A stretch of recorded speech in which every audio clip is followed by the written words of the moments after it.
भाई गाड़ी है महिंद्रा एक्सयूवी 700 और इसके जो है स्टीयरिंग से नॉइज आ रही है। ये देखो आवाज़ सुनो आप।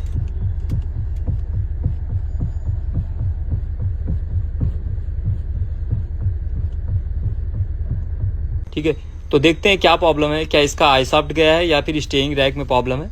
चेक करते हैं। इसकी रैक असेंबली जो है उसको निकालने के लिए सबसे पहले इसका सब फ्रेम जो है उसको आपको खोलना पड़ेगा, क्योंकि जगह नहीं दिया है ऊपर साइड में। स्टीयरिंग रैक जो है इसका ये हम नया डाल रहे हैं, क्योंकि इसके अंदर प्रॉब्लम है। इसके लिए जो है खटखट आवाज़ कर रहा है।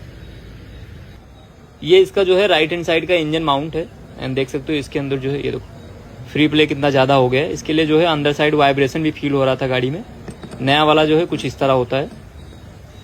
इसकी रैक असेंबली और माउंट वगैरह हमने फिटिंग कर दिया, एयरबैग लगाना बाकी है। अभी आपको आवाज़ सुनाता हूँ।